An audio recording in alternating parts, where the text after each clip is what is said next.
Mexican street corn salad. So I have 6 ears of corn here. For the corn, I'm gonna make my cream base, 1.5 cups mayo, just eyeballing this. Add in 1 teaspoon garlic powder, 2 teaspoons of chili powder, 1/2 teaspoon of cumin, and 1/2 teaspoon of salt. Make sure that it's nice and fully incorporated. So I'm gonna use this in multiple ways. I'm gonna brush it on the corn. Ooh, it smells so good. I smell the smokiness.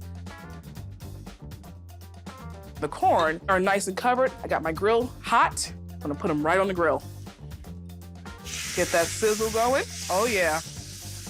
I love grilled corn. So this is gonna take about 5 or 6 minutes per side.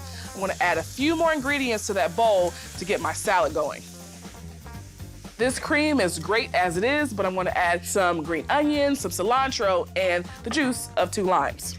The juice of these limes are gonna loosen up that cream mixture. All right, so that corn is popping. That means you need to turn it. It looks kind of burnt, but it's not.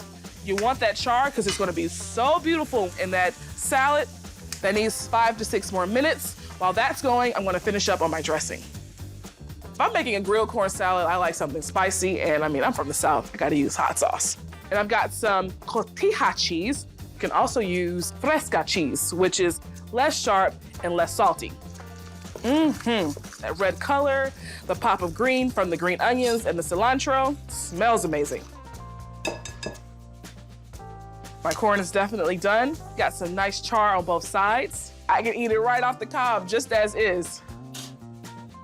And I'm gonna show you an easier way to get the corn off the cob.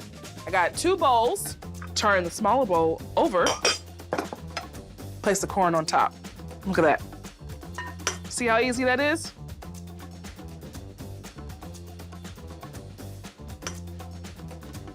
That's my last ear of corn. So I'm adding the corn where I have the mayo, the hot sauce, the chili powder, the cumin, the garlic, cilantro, the green onions. It's a fiesta in a bowl.